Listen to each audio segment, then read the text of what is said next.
Hi everybody, it's Kittyanne Hudson, Ben Latocki. We are going to drink a beer with you and talk about real estate. So tonight we're drinking... News and Brews. Yeah, News and Brews. Welcome to News and Brews is what we want to... Episode 1. Episode 1. The pilot, right? Take 2, by the way. Take 2. Our first one was interrupted by one of the kids. Yeah, Lord have mercy, right? So anyway, tonight we're having a Kalamazoo Stout. It's from Bell's, which is in Comstock or Kalamazoo, Michigan. It's a really fun brewery if you ever get the chance to go there. It's huge. It's absolutely huge. They have Oberon Day in April, which is like my favorite day of the year. Yeah, it's fun. It is fun. It's a fun little day trip. It didn't happen this year. No, nothing happened this year because of the blessed pandemic that we've been living through. So I like to drink stouts when it starts to turn cold and winter comes around and stuff like that. So Kitty was like, she talked me into doing this thing. She was like, listen, we can talk about real estate, which you like to do. I'm like, yep, I do. And we can drink a beer, which I know you like to do. I'm like, okay, all right, I'm in. I'm sold. So it's not but I get to pick the beer. Yeah, not every time. This time. Oh. You went to the store. So. Yeah. So it's not unheard of for either of us to be drinking a beer. And of course, we talk about real estate all the time because it's our life, it's our livelihood. So might as well do it with a little bit of intention. And born is News and Brews. News and Brews. So welcome to the first episode of News and Brews. I'm excited about it.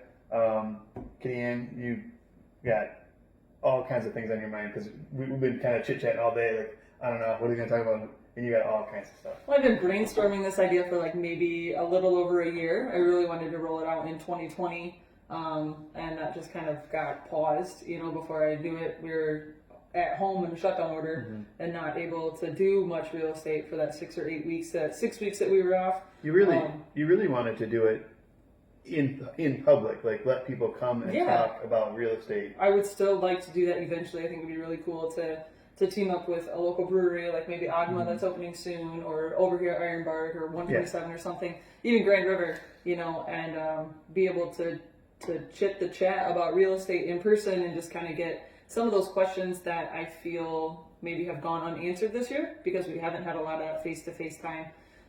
And the market has been moving so quickly that there hasn't been a whole lot of time. So kind of the point of this is to drink this beer, hopefully field a couple of questions, give you guys a little bit of a market update about what's been happening, what we've been seeing, and kind of go from there. And our hope is that you have some questions, you shoot us a text, shoot me a text. Yeah, just put it right there in the comments. Put it in the comments, whatever, and then I can us. address it next week, next Wednesday. That's the plan, is to do this weekly, for the foreseeable future. So,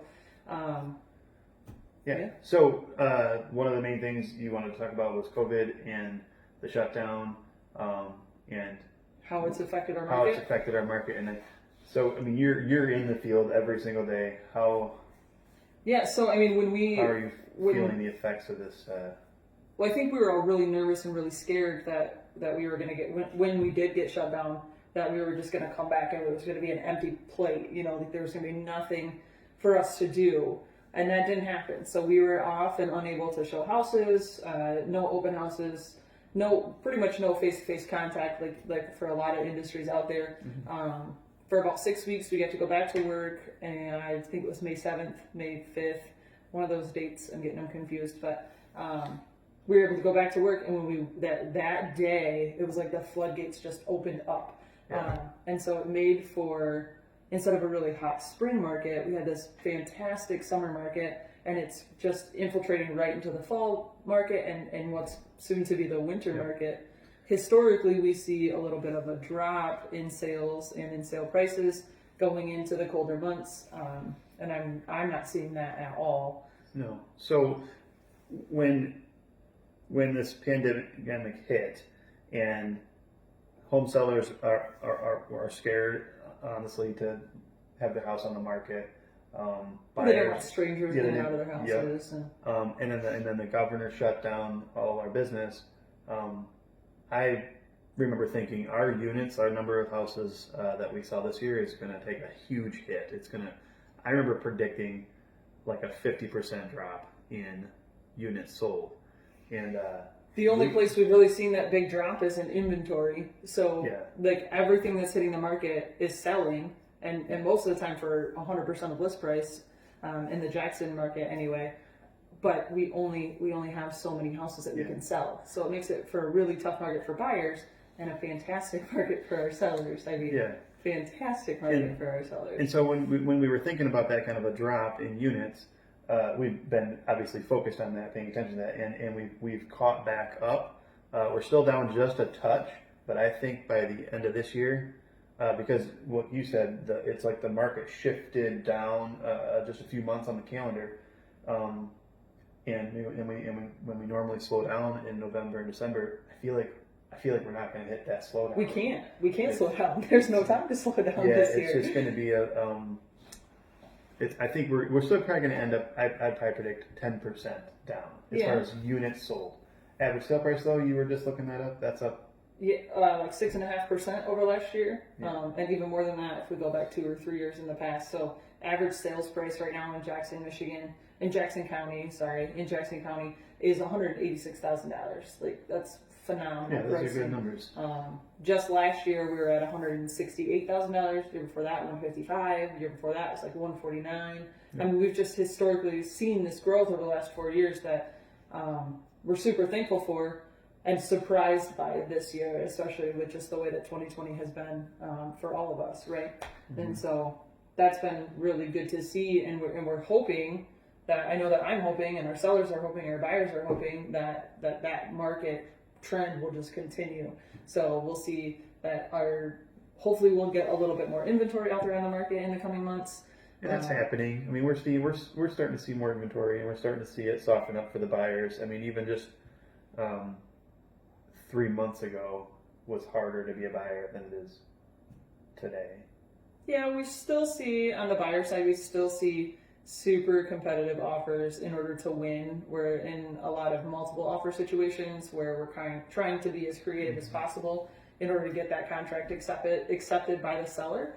And the reason that we're seeing that is because even though inventory is so low, it's still not a bad time to buy a house because these interest rates are also so low. So we see this it's almost like a bottlenecking of buyers. There only so many can get through and get that house under contract. So we just have to be creative. We just have to kind of think outside the box sometimes for some of these houses. And as agents, we're kind of charged with finding that new inventory, asking for that business in a way that we haven't had to do in the last couple of years because sellers have just been coming out of the woodwork. And so it's been really fun to see.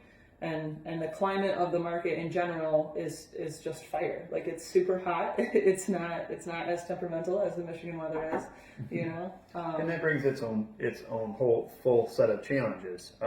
When you have a market that's strong, it's really critical that you price the property right, that you have the property in the correct condition to get that top dollar. Because even we have a house hit the market. We had one hit the market today, and I was talking to the agent at about 3:00 this afternoon, and he already had 9 showings booked, and it hit the market like 9 a.m. This morning. He already had 9 showings scheduled between today and tomorrow, and that takes planning and that consulting type of interaction. Because I'm seeing that happen a lot more now. So you can't just throw it on the market and expect to get top dollar. Yeah, we're still seeing a certain percentage of houses because the buyers, I think, are so critical now. Well, a $200,000 house right now is a lot different than in condition, than the $200,000 house was 3 years ago when they bought for the first time or when they started looking or whatever, started playing with it a little bit. So the expectation for a $200,000 buyer right now is, I think you're right. I think that they're a little bit critical. If I'm going to pay $200,000 for this house, then it needs to have A, B, C, and D done, and I don't want to walk into a giant project. Unless, of course, that $200,000 house happens to be in a $400,000 neighborhood, and then we're dealing with a whole different mindset. But your typical buyer, I would say, your typical buyer client doesn't want a lot of projects right now. They want to walk into their new house and maybe paint and decorate to their taste, and that's all they want to do. Yeah. So you see sellers that are picking up the phone or that we're starting to work with and curate that relationship with 3, 4, 5 months before that house is actually going to hit the market, and we're picking out paint colors and flooring and. Yeah, I think it's a good point where you said, like, if I'm a buyer, if I put myself in a buyer's shoes, and I'm going to pay full price or more than yeah, you're going to compete or to get more that than house. full price.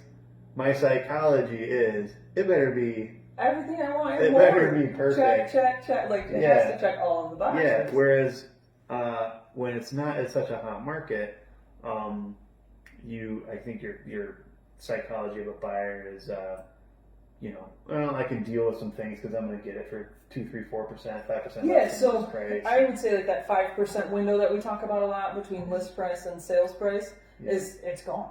So before it was like, I can compromise on those things because I'm going to come in about 5 to 7 grand lower than where we're at, and we're not seeing that's not an option right now. But we are still seeing, we still have houses going on the market that don't sell. Yeah, but not many. Not many. And the ones that do sell are selling for like 100% of list price. I mean, different for different areas, and there's of course some variables that go in there, but. But what's wrong with that house that's not selling?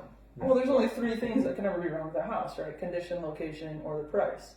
So as a seller's agent, I'm setting that expectation with my seller client ahead of time and says, hey, we can change the condition of the house, maybe, if we have the financial capabilities to do that, and we can change the price, but we can't pick it up and move it. Mm-hmm. So, you know what I mean? You're not going to get $100,000 or $200,000 for a house that's in the, not in the, I don't know how to say that the right way, but like location definitely plays a part in sure, but it's also a factor we don't change. So when location affects price, but it's not something we have any control over. Exactly, that's what I'm saying. So we can hone in on those other 2.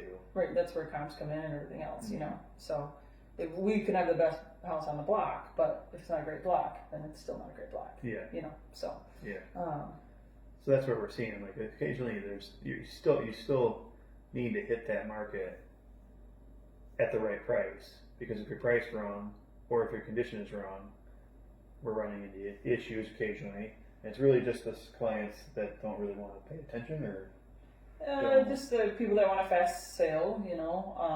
I think we, as humans right now, like we want what we want when we want it, and so we have that mentality sometimes that seller knows best, and it's kind of a running joke. But they're not the ones doing the comps. They're not the ones that have the market knowledge and the market experience, and that's where we see. Sometimes that's where we see these FSBOs that'll be on the market for a little bit, and then they turn them over to a real estate agent, and we get them sold. We get them sold because we have that market experience and that market knowledge. And sometimes it's just price, and sometimes it's literally like changing the curtains around or taking the curtains down. Cleaning off the counters or something like that. Yeah. That maybe a FSBO doesn't think about. FSBO meaning for semi-owner. We call it a FSBO. But yeah, so it's been an interesting couple of months, and I'm looking forward to the direction that the market continues to go. I think that there's a lot of opportunity out there, both for buyers and for sellers, and it's really fun for me to be a part of that. To be a part of that next chapter for either side of the table. So, I don't like this beer. I do. I don't. I mean, it's not that it's a bad beer, but it's just like, I don't know. Stouts aren't my flavor. They're not my go-to. It's a little bit like, a little thick on the palate. Yeah, it says it's brewed with brewer's licorice. Yeah, that's probably why I'm not a biggest fan. If it's not a Twizzler, I don't really want it. Yeah, I don't think that's what they meant by licorice. Original 1988 recipe. I don't know what that means, but. Yeah, so as you guys are kind of tuning in